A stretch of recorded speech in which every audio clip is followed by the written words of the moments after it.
Ah, ça bouge, ça me perturbe. Bonjour et bienvenue dans cette nouvelle vidéo. Aujourd'hui, j'aimerais parler de la série américaine The Bear, série créée par Christopher Stoller, qui, pour moi, était un parfait inconnu jusqu'à ce que je découvre ce show. Le réalisateur est quelqu'un que j'aime énormément. Je l'admire pour ce qu'il a créé, enfin pour son idée originale, parce qu'au final, c'est vrai qu'on peut se dire d'abord, créer une série qui parle d'un restaurant et de membres de la famille un peu perturbés qui doivent travailler ensemble pour créer quelque chose de nouveau dans la restauration, c'est pas si original que ça, mais cet individu a réussi à créer quelque chose, je trouve, d'exceptionnel et qui est parlant, qui est émouvant, qui transmet des messages forts. Et je trouve qu'on peut beaucoup se retrouver nous-mêmes dans les personnages ou dans ce qui arrive dans la série. C'est pour ça qu'aujourd'hui, je voudrais en parler. Ce qu'il faut savoir, c'est qu'aujourd'hui, je vais beaucoup spoiler. Je pense que ce sera essentiellement ce qui va composer cette vidéo. J'ai regardé les 3 saisons de The Bear en version originale sur Disney+. Et donc, si vous n'avez pas vu cette série, ne regardez pas ma vidéo. Si vous voudriez regarder cette série et la découvrir sereinement, ne regardez pas ce que je suis en train de faire.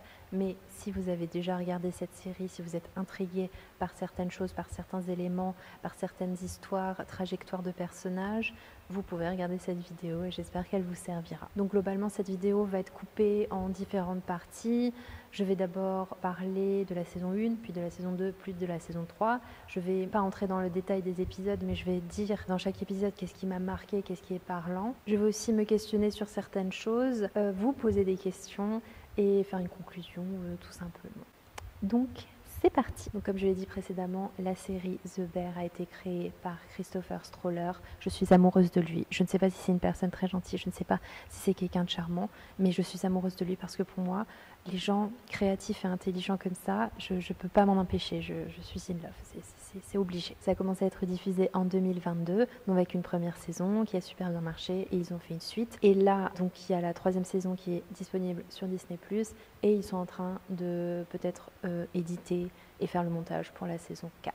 Donc j'ai hâte de voir la suite. Commençons par le commencement. Donc déjà, en introduction, je peux vous expliquer qu'est-ce qui m'a attirée dans cette série, parce qu'au final, comme je l'ai dit encore une fois avant, c'est pas forcément un sujet incroyable, c'est pas un truc qui sort du commun, c'est un sujet banal, un événement qui peut arriver à n'importe qui. Je veux dire, beaucoup d'entre nous, je pense, ont déjà travaillé dans la restauration ou dans l'accueil, ou au McDo, ou que sais-je. Donc c'est vrai que certaines situations qu'on voit dans la série, on peut se reconnaître dans ce type d'expérience et de vécu, parce que c'est assez particulier, c'est assez speed, ça peut être stressant, c'est un travail d'équipe, donc ça demande aussi beaucoup de communication, etc., etc. Donc au final, encore une fois, l'individu a créé, bien sûr avec une équipe tout autour, quelque chose d'unique et d'original. Et ça c'est chouette, parce qu'au final, on peut se dire, c'est vrai qu'il y a déjà tellement d'histoires qui ont été merveilleusement bien racontées, qui ont été uniques, qui ont été hors du commun, mais chaque personne est différente, donc chaque personne peut aussi raconter quelque chose de similaire à ce qu'on connaît déjà, mais d'une façon différente, d'une façon détournée, qui apporte quelque chose en plus, qui a une vision un peu aussi différente de la chose, et c'est ça qui est riche en fait, c'est ça qui compte. Donc en gros, moi je suis amoureuse de l'histoire, du fait que ça soit basé sur la ville de Chicago, donc on a plein de références tout au long des épisodes, tout au long des saisons, sur cette fameuse grande ville. On a les acteurs qui sont époustouflants, leur jeu d'acteur est ouf.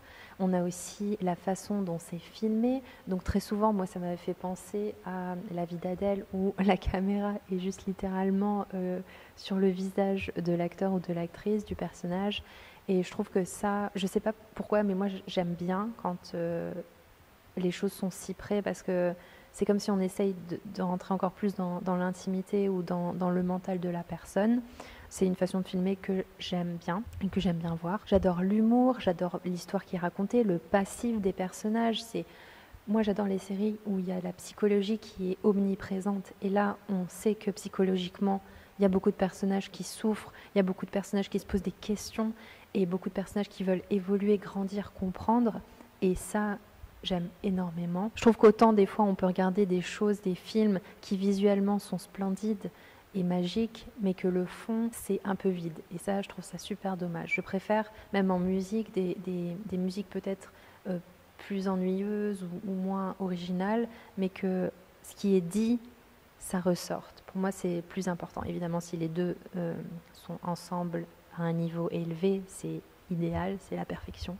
Mais voilà. Et puis enfin, ce que j'adore dans cette série aussi, c'est la musique. La musique qui est là à chaque épisode, la musique qui est sélectionnée de façon très détaillée et qui, je trouve, correspond parfaitement à ce que le réalisateur et son équipe voulaient traduire dans cette scène-là ou cette scène-là. Donc vraiment, musicalement, c'est exquis. Ok, passons maintenant à la première saison. La première saison est la saison la plus courte dans le sens où il n'y a que 8 épisodes, comparé à la saison 2 et la saison 3 où il y a 10 épisodes à chaque fois. Donc dans le premier épisode, on rencontre Carmy, le personnage principal de la série. Donc dans le testament de son frère qui a commis un suicide, il lègue à Carmy, donc son jeune frère, le restaurant, donc un peu le fast-food à Chicago.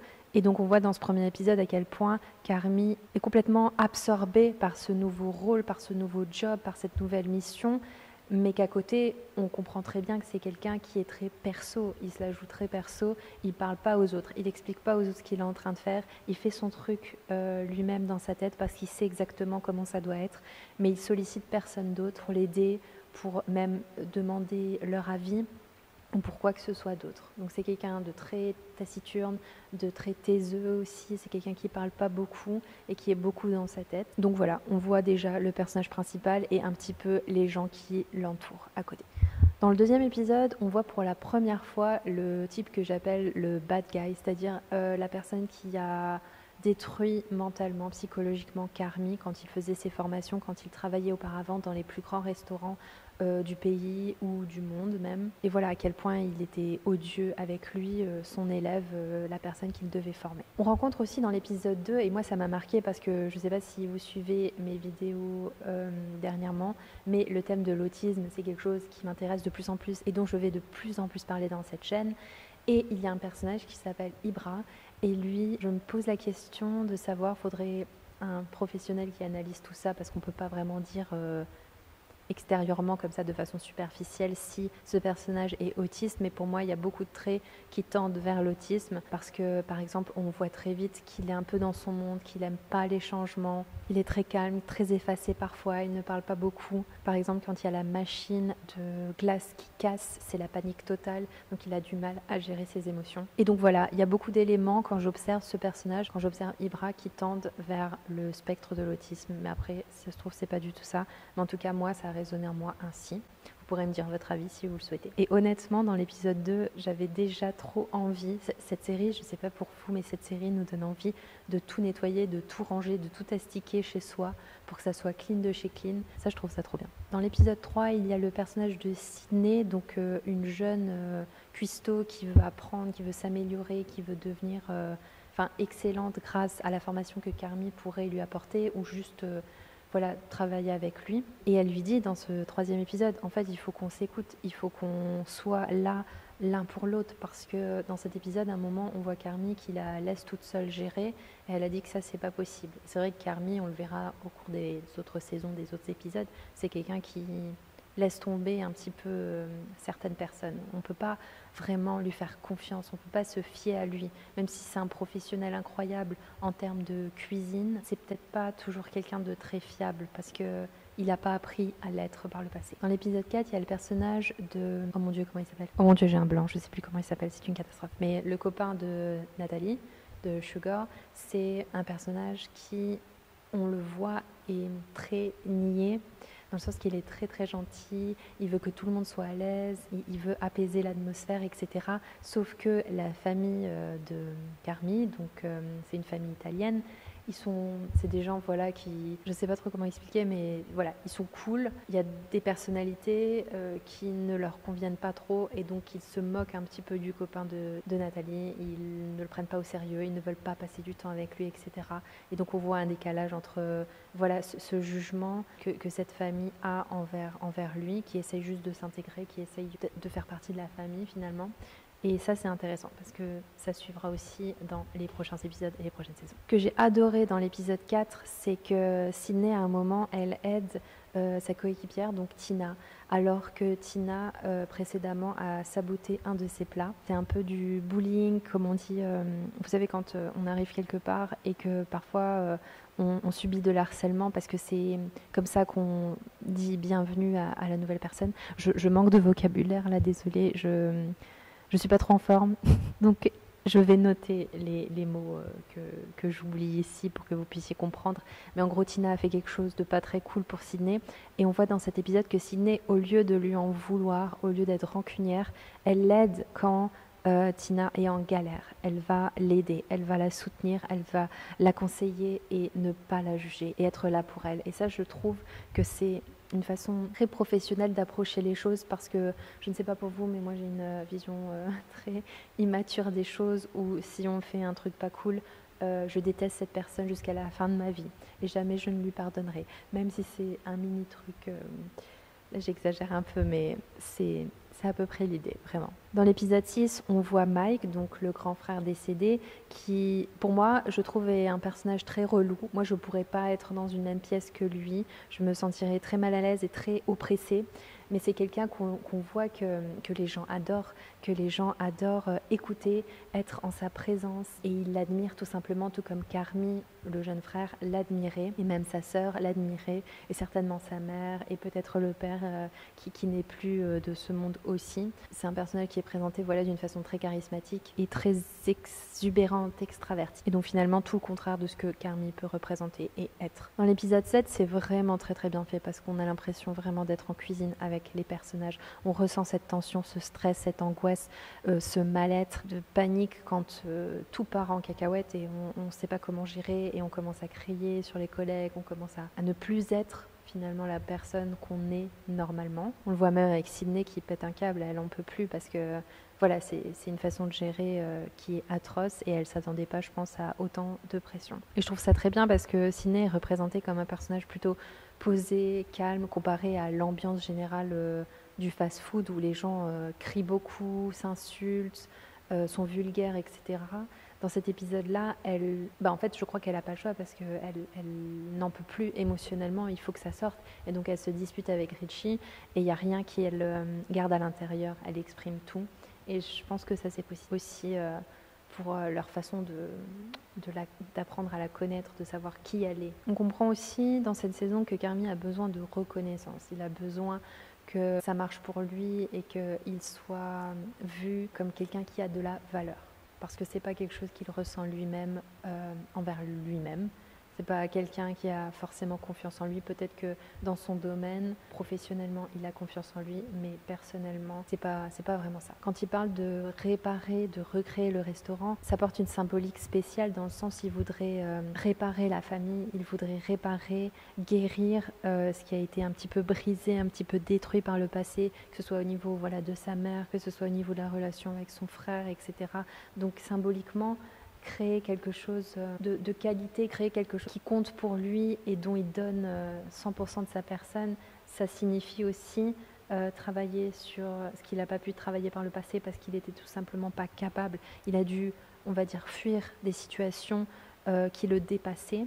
Et aujourd'hui, en acceptant de reprendre le restaurant, il prend sur lui et il sait qu'il est temps de faire quelque chose par rapport à ça aussi pour son cœur et pour se sentir plus apaisé mentalement, même si évidemment c'est pas facile là. Et on voit pour Mike que, comme je l'ai dit, c'est une personne très exubérante, qui parle tout le temps, qui fait des blagues, on a l'impression ne se prend pas au sérieux, mais au final il se donne la mort. Donc ça veut dire que souvent, je trouve, on peut rencontrer des personnes très guirettes, pleines d'énergie, qui sont là tout le temps pour les autres, qui ont toujours le sourire, mais il est très important aussi d'apprendre à connaître la personne et de savoir qu'il y a aussi une part d'ombre pour ces personnes-là.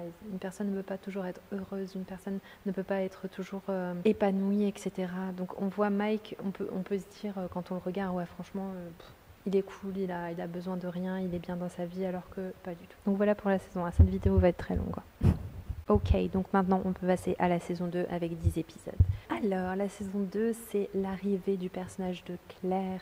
Donc je trouve que ça, c'est tellement réconfortant parce que c'est un personnage qui fait vraiment du bien et à Carmy et aux personnes autour, et même je suppose aux spectateurs, enfin aux gens qui regardent la série. J'ai adoré le fait que quand Claire et Carmy se croisent au supermarché, Carmy, on le comprend tout de suite qu'il ne lui donne pas le bon numéro. On le voit hésiter, on voit qu'il y a quelque chose qui n'est pas comme ça devrait être. Et on a trop de la peine sur le coup parce qu'on sait qu'en lui donnant un mauvais numéro, eh ben, il accepte, il va vers une direction opposée au bonheur parce qu'il comprend très bien que le timing est mauvais puisqu'il va ouvrir son restaurant. Donc c'est vraiment pas le moment, même s'il adore Claire, même s'il c'est un peu un coup de foudre, un second coup de foudre parce qu'il l'aimait beaucoup aussi quand il l'avait rencontré par le passé, mais il sait que c'est pas possible pour lui d'accepter de l'affection ou une relation qui doit se concentrer sur autre chose. Donc de prime abord, il la rejette en fait sans lui dire, en lui donnant un nouveau numéro. Et ce que j'aime beaucoup aussi dans leur échange, c'est quand à un moment Carmy lui demande quelque chose concernant son travail à Claire, et il lui demande en fait c'est parce que tu voulais le réparer ou tu voulais réparer ça. Et Claire répond non, c'est pas que je voulais réparer ça, c'est que je voulais le comprendre. Et ça, vraiment, ça m'émeut parce que souvent, je sais pas, encore une fois pour vous, mais quand on rencontre quelqu'un qui a un problème, on a envie de régler le problème pour lui. On a envie de dire, tu dois faire ci, tu dois faire ça. La plupart du temps, les gens n'ont pas besoin de nos conseils. Nous, on ne sait pas forcément mieux que la personne ce qu'elle doit faire. La personne, normalement, peut demander des conseils, etc. Mais au fond d'elle, elle sait comment elle doit agir. Et le fait que Claire dise « je voulais juste le comprendre », c'est aussi réfléchir au fait qu'on n'a pas à essayer quoi que ce soit pour les autres. Les autres sont assez intelligents pour y arriver et ce qui est le plus pertinent, c'est juste d'essayer de les comprendre. Pourquoi cette personne fait ça? Pourquoi cette personne se fait du mal? Pourquoi cette personne accepte ceci? Pourquoi cette personne est OK avec cela, etc. Pour Carmy, on comprend que pour lui, tout au long de sa vie, bon, je ne sais pas quel âge il a, le personnage de Carmy, quel âge il a dans la série, à mon avis peut-être 26, 27, peut-être plus jeune. Il le dit, quand il a été heureux, ça a été toujours de courte durée parce que quelqu'un, même si c'était sans faire exprès, briser à chaque fois ce moment, ces instants de bonheur. Ça peut être sa famille, ça peut être d'autres gens, mais il comprend très bien que la vie, c'est pas être heureux. La vie, c'est peut-être exceller dans son domaine. La vie, c'est peut-être travailler avec acharnement pour avoir des résultats. La vie, c'est atteindre ses objectifs, mais la vie, c'est pas forcément quelque chose de doux, quelque chose de gentil, quelque chose d'agréable. Et ça, c'est une vision très pessimiste de la vie qu'il a et qui peut aussi expliquer son caractère, sa personnalité. Dans l'épisode 3 de la saison 2, on voit aussi que, encore une fois, Carmy laisse tomber Sydney. Il devait l'accompagner pour goûter des choses en ville, mais il la laisse toute seule. Et juste petite parenthèse, je ne sais pas dans l'épisode 3 comment Sydney fait pour ne pas vomir. Enfin, j'étais vraiment choquée de voir tout ce qu'elle consommait. Donc elle va dans différents endroits et elle teste voilà, les différentes choses que les restaurants, les cafés proposent. Et honnêtement, pour moi, c'est pas possible de passer une journée à faire ça parce qu'elle mange énormément. Et pour moi, c'est juste horrible. J'aurais pas pu faire ça. Mais voilà, donnez-moi votre avis s'il vous plaît sur cet épisode et sur cette façon de consommer les trucs tout au long de la journée et d'être OK à la fin de la journée. Dans l'épisode 4, on voit Marcus débuter son stage donc au Danemark et il demande à son formateur mais comment tu as fait pour être aussi excellent pour atteindre ce niveau?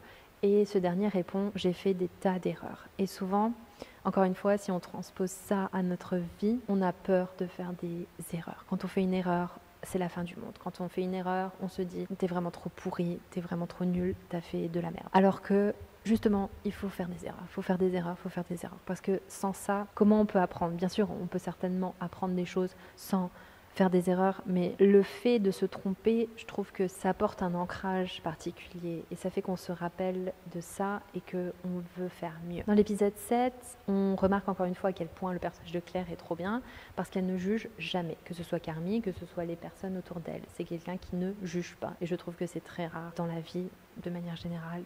Des gens qui ne jugent rien et personne. On le voit, Carmy, être dans une fête. Donc, il a dit à Claire que c'était la première fois qu'il allait à une fête. Jamais par le passé, apparemment, il n'a été invité, convié. Il a organisé des fêtes. Et on voit qu'avec les autres personnes, il joue un personnage. Il y a quelqu'un à un moment qui le prend pour quelqu'un d'autre. Et lui, il dit pas non, mais cette personne, c'est pas moi je suis un tel.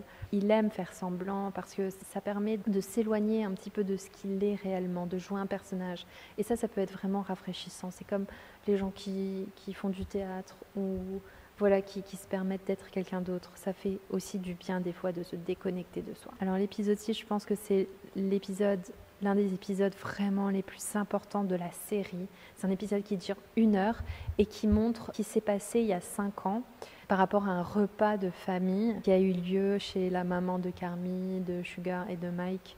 Et on voit à quel point c'est plein de lourdeur, c'est plein de tension, c'est plein de mal-être, c'est plein de violence. Et je trouve cet épisode vraiment admirablement bien créé. C'est obligé qu'on ressente quelque chose quand on le regarde. On a beaucoup de peine, on a beaucoup de stress.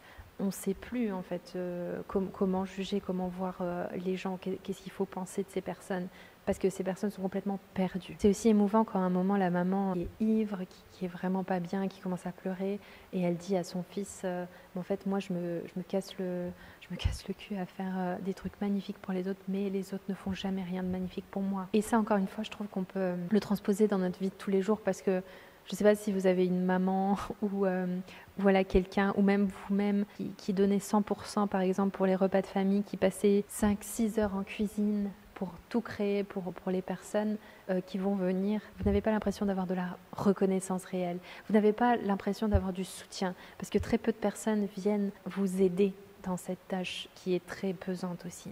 C'est beaucoup de pression. On a des personnages qui ont des réactions démesurées, qui nous mettent très mal à l'aise. Ce qui est aussi intéressant de voir, c'est que, comme je le disais précédemment, Mike est vu vraiment comme un gars incroyable, un gars super intéressant, super cool.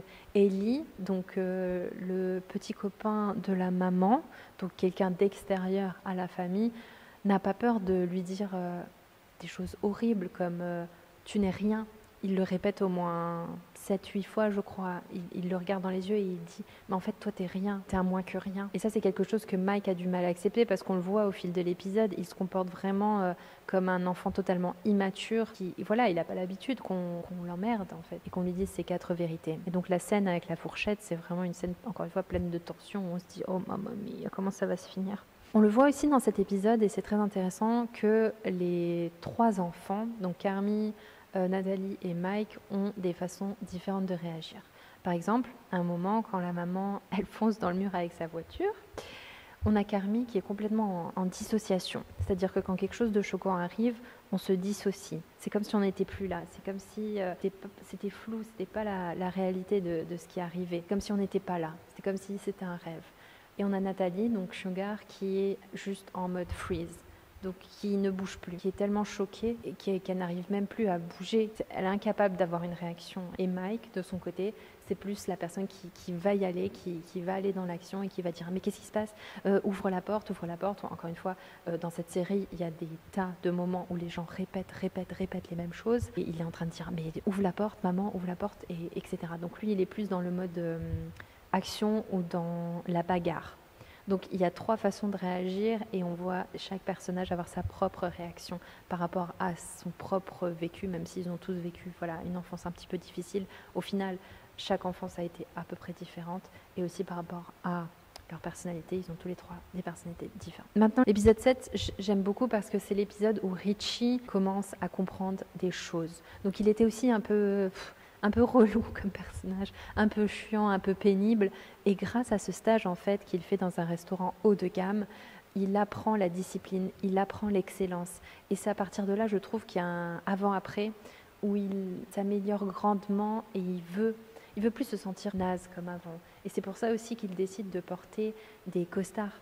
Il le dit, c'est parce qu'il a envie de se prendre en sérieux. Il se sent mieux en étant habillé d'une certaine manière, parce que peut-être que avant, avec ses t-shirts ou ses fringues sales, eh bien ça aide pas forcément à avoir une grande estime de soi non plus.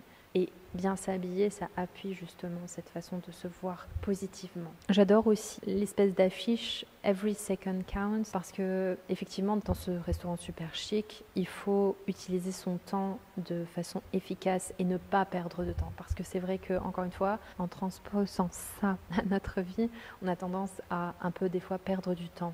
Alors que la vie, ça passe en un instant, et que chaque seconde compte. Et dans les épisodes de fin, j'ai bien aimé aussi parce qu'on voit Carmy qui fait une crise d'angoisse parce qu'il se sent pas capable de porter cette relation. Il sait que Claire est incroyable, et il se sent pas du tout incroyable. Il sait pas vraiment ce qui peut apporter de positif à quelqu'un qui est déjà quasiment parfait. Et donc ça lui fait peur. Et pareil pour Sydney, elle a peur pour le nouveau restaurant, elle a peur de ne pas être à la hauteur parce que ça demande voilà, de sortir grandement de sa zone de confort, d'aller vers l'excellence. Et forcément, le syndrome de l'imposteur déboule à ce moment-là, comme ça peut arriver à n'importe qui d'entre nous.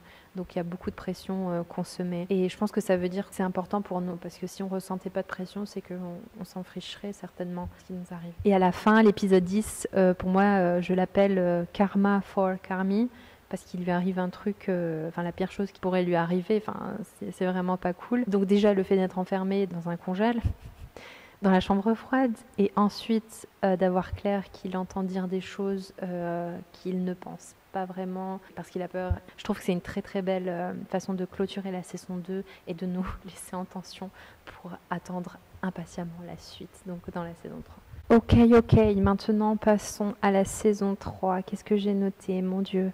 Donc dans l'épisode 1 de la saison 3, j'avais noté que par rapport au suicide de Mike, je me suis posé la question de savoir si ce que Lee a dit, ça a grandement influencé le choix de Mike de sauter du pont en fait. Et je pense que oui, je pense que ce qu'il a dit, ça l'a vraiment touché quand il l'a rabaissé, insulté devant la famille en lui disant que c'est un moins que rien.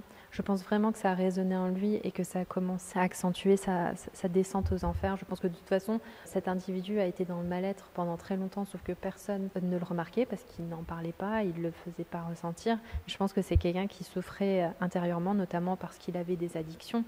Et je pense qu'une personne qui a des addictions, c'est forcément... peut-être que je me trompe, mais pour moi, c'est forcément quelqu'un qui souffre à l'intérieur, qui n'est pas en harmonie avec lui-même. Parce que si on a envie de se tourner vers le sucre, vers la drogue, vers l'alcool, tous les jours, tout le temps, on y pense très souvent, on ne peut pas vivre sans ça. Pour moi, c'est qu'il y a un problème de fond à régler. C'est pas parce qu'on a envie de s'amuser, c'est pas parce qu'on a envie d'être cool avec ses copains ou quoi que ce soit. Dans l'épisode 3, on voit qu'une routine s'installe. Donc au début, dans la saison 2, on voit comment les choses évoluent pour créer le restaurant. Donc c'est étape par étape, on est fasciné par le process, etc. Et dans cet épisode 3, saison 3, on voit que tous les jours, ils font la même chose. Ils servent les mêmes choses, ils disent les mêmes choses, ils sont en tension pour les mêmes choses, cassent les mêmes assiettes. Tout se passe comme un job normal en fait, comme un travail pour vous et moi. C'est la routine. Et on voit aussi Sydney qui commence à un petit peu saturer. Peut-être qu'elle ne s'attendait pas vraiment à ça. Ou alors elle savait que ça allait être une routine, mais le fait qu'il y ait une mauvaise ambiance, qu'il y ait beaucoup de tension par rapport à Carmi et sa façon de gérer les choses, peut-être que ça accentue encore son envie de changement, de faire les choses autrement, d'organiser les choses autrement pour elle. Dans l'épisode 4, j'aime beaucoup la conversation, encore une fois, entre Claire et Carmi, où Claire parle d'une de ses patientes de 17 ans qui a eu un accident. Et à un moment, donc Claire dit que cette jeune femme a dit... quand elle lui a demandé « Est-ce que ça te fait mal ?», la jeune fille a dit « Non, ça me fait pas mal ». Et en gros, ça voulait dire qu'en fait, la douleur survient juste après. Et j'ai trouvé ça vraiment intéressant parce qu'en fait, souvent dans la vie, il y a des choses qui nous arrivent ou peut-être c'est un choc ou peut-être qu'on ne réalise pas ce qui se passe. Et c'est juste le lendemain ou même quelques jours après ou plus tard où on se rend compte à quel point en fait, on n'est pas bien par rapport à ça, ou ça nous fait souffrir. Donc ça, encore une fois, j'aime beaucoup les échanges que les deux ont ensemble. Je trouve que c'est très parlant, très philosophique et voilà qu'on peut le transposer à notre vie aussi. Donc on le voit dans la saison 3 que Carmi, tout comme c'était le cas dans la saison 1, il veut que tout soit parfait. En fait, il ne fait pas d'efforts concernant l'équipe. Il ne va pas être gentil, il ne va pas avoir la même approche que Sydney à aider, à soutenir les collègues forcément. Parce qu'en moment de stress, il est juste en mode exigence et qualité à 100%. Et je m'en fous si je suis pas sympa ou si je te crie dessus, etc. Quelque chose doit être prêt à tel moment et j'ai pas à avoir d'excuses de ta part, j'ai pas à demander quoi que ce soit, ça doit être fait. Et donc on le voit être assez dur, assez rigide, assez pas méchant, mais voilà, encore une fois, assez rude dans son approche. Alors j'avais dit que j'adorais la série, mais il y a des choses que je n'aime pas dans cette série, notamment les moments de small talk. Donc il y a des personnages comme Fac, comme par exemple j'ai noté dans l'épisode 5 de la saison 3, il y a un personnage qui s'appelle Samy, qui vient un petit peu, on va dire, faire le ménage dans le local parce qu'il y a un photographe qui doit venir. Et en fait, c'est des conversations qui durent, je sais pas, je trouve que c'est trop long. Des fois, ça dure 5 minutes où en fait, il y a 3 personnages qui juste racontent de la merde et qui font juste combler le temps de série. Pour moi, c'est pas quelque chose qui apporte quelque chose dans la série. Alors évidemment, ça apporte, je pense, des touches d'humour, des touches de légèreté et aussi une façon de voir cette population, donc ce genre de personnes, comment elles discutent entre elles, comment sont les échanges, de quoi ils parlent, etc. Mais moi, ça me pèse dans le sens où c'est pas ce que je trouve intéressant dans la série. Alors des fois, évidemment, je trouve ça marrant, mais par exemple dans l'épisode 5, je trouve ça lourd. Qu'est-ce qu'ils disent à un moment to hunt, donc comme si quelqu'un était un fantôme et puis il essayait de le, comment on dit encore une fois, de l'ensorceler, vous voyez. Et voilà, c'est vraiment, je trouve, des personnalités très enfantines, très immatures, etc. Donc des fois ça va, mais c'est vrai qu'il y en a trop dans un épisode, pas fan. Dans l'épisode 6, on voit l'histoire de Rita, donc comment elle en est arrivée à là où elle est aujourd'hui. Donc c'était intéressant d'avoir une petite parenthèse, on va dire, dans l'histoire. Après, j'avais vu aussi quelqu'un qui parlait de la série The Bear et que effectivement la saison 3, elle est beaucoup plus lente, elle est beaucoup moins comment dire, intense, il se passe moins de choses que dans les précédentes saisons. Et c'est pour ça qu'ils ont dû incruster peut-être voilà, des petits éléments de vie d'autres personnages secondaires. Alors, dans l'épisode 7, on a encore des personnages qui demandent à Sydney de signer l'accord de partenariat. Et c'est vraiment intéressant parce que tout le monde lui demande de signer, mais personne ne lui demande pourquoi elle ne signe pas. Parce que c'est quelque chose qui a été abordé voilà, il y a quelques temps.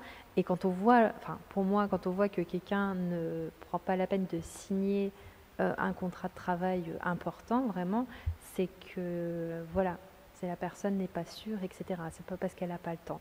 Et ça, personne vraiment ne lui en parle.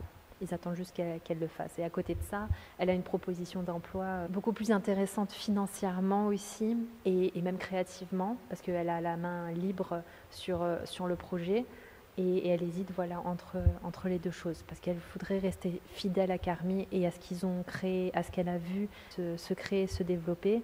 Évidemment, ça, c'est un peu comme son bébé aussi et c'est quelque chose qui lui tient à cœur et donc elle est le cul entre deux chaises en mode qu'est-ce que je vais faire, je suis complètement paumée. L'épisode 8, quasiment à l'heure de l'accouchement. Donc ça aussi c'est intéressant de voir un peu les deux personnages qui recréaient un lien plus sain qu'auparavant. C'est très beau. Voilà, l'épisode est consacré juste à ça. On voit rien d'autre du restaurant ou de Carmi. Dans l'épisode 9, on voit donc le méchant, le bad guy. Et attendez, je vais juste regarder s'il me reste du temps pour parler là, pas que la vidéo elle coupe. Laissez-moi voir ça. Donc, dans l'épisode 9, on voit le bad guy. Et c'est vraiment intéressant parce que je ne sais plus le nom de l'acteur, mais il joue dans College. Oh, non, mais c'est une catastrophe. En fait, je vous explique, j'ai quasiment pas dormi. Hier, j'ai pleuré pendant au moins 3 heures. Et toute la nuit, j'avais tellement mal aux yeux. Donc, je suis pas du tout en forme pour cette vidéo. Et peut-être que ça se voit. Donc, je suis désolée pour... Pour le vocabulaire qui me manque, je ne trouve plus mes mots, mais heureusement, on peut écrire les choses ici. Donc je vous les écrirai quand je les trouverai, donc lors du montage, où je serai certainement plus reposée qu'aujourd'hui. Désolée. Il y a le bad guy, donc l'acteur qui joue le bad guy. Je trouve ça intéressant parce que dans la série College, bon, je ne sais plus comment ça s'appelle, mais je vais vous le mettre ici, et ben, il joue aussi un mec totalement snob, pas vraiment sympa, qui prend les gens de haut, qui se croit meilleur que les autres, etc. Donc c'est intéressant, mais on le voit souvent à Hollywood et certainement en France aussi dans le cinéma, où tu as un certain physique, une certaine carrure, et au final, on te propose quasiment les mêmes personnages dans les différents projets. Des fois, ça c'est un peu dommage, et je pense que c'est aussi difficile pour ce genre de personnes ensuite de se détacher de ça. Mais bon, on voit donc cette horrible personne qui parle de façon horrifique à Carmi, qui dit même tu devrais être mort, t'as aucun talent, t'es une merde, tu devrais pas être là, tout ce que tu fais c'est pas bien, etc. Et ça je trouve ça intéressant parce que le type travaille dans un restaurant où la chef c'est quelqu'un de bienveillant, c'est quelqu'un de professionnel, c'est quelqu'un de gentil avec les autres. Et donc pour moi, c'est difficile de concevoir qu'elle ait pu engager quelqu'un. Après, évidemment, quand on voit ce mec faire des commentaires à Carmi, il chuchote souvent, donc c'est assez discret. Et donc peut-être que ça n'a pas été remarqué par les autres ou par elle justement, mais ça c'est de l'harcèlement qui n'a pas à avoir lieu, que ce soit dans la vie ou dans le domaine professionnel. C'est juste pour moi tellement choquant. Je me demande si, je pense que oui malheureusement, si c'est encore d'actualité dans les différentes professions, surtout dans les professions qui demandent un niveau d'exigence incroyable. Est-ce qu'on traite les gens comme ça réellement encore? Parce que c'est effroyable, vraiment. Dans l'épisode 9, j'ai bien aimé aussi quand il y a la dame qui fait le service, qui dit aux équipes qu'est-ce qu'elles doivent rapporter. Il y a Richie qui lui demande comment tu fais pour être toujours inspiré, pour faire ça depuis des années et pour toujours avoir la pêche, etc. Et être bien et ne pas t'ennuyer ou ne pas te sentir découragé. Et la personne dit « je m'entoure de personnes meilleures que moi ». Je trouve ça tellement vrai parce que parfois on peut se dire, on regarde, par exemple, là je me dis quand j'étais petite, où voilà, on a des fois des amis, des connaissances, des copains qui nous font peut-être plus de mal que de bien. Et le fait, en étant adulte, de pouvoir souvent se faire soi-même ses amis, décider qui on veut dans sa vie et s'entourer de personnes qu'on estime, qu'on admire, qu'on aime énormément, eh bien effectivement ça nous rend meilleurs, ça c'est indéniable. Donc c'est intéressant de voir un petit peu, prendre du recul et de voir un petit peu qui nous entoure. On est entouré de qui? De personnes qui nous sont pénibles, de personnes qui veulent toujours quelque chose et qui sont jamais contentes, ou voilà des personnes qui avancent et qui sont positives et qui font de leur mieux, même si des fois ça marche pas. Ça serait intéressant d'analyser ça. Aussi, dans la saison 3, vers la fin, Carmy réalise que finalement son comportement qu'il a aujourd'hui, c'est plutôt similaire, à un degré quand même moindre, mais c'est plutôt similaire à ce que le bad guy faisait. C'est-à-dire qu'il est très dur avec son équipe, qu'il ne pardonne pas, qu'il n'est pas tolérant, empathique, etc. Et souvent, c'est vrai que dans la vie, on a tendance à inconsciemment reproduire ce que notre bourreau nous a fait. Par exemple, si on a eu un parent très violent, il est très probable que inconsciemment, par le passé, on devienne aussi quelqu'un de violent. Évidemment, si on travaille là-dessus, si on en prend conscience, ça n'arrive pas. Parce qu'on a eu ça dans sa vie, il y a une part de nous qui l'enregistre, malheureusement, et qui peut nous faire des mauvais choix.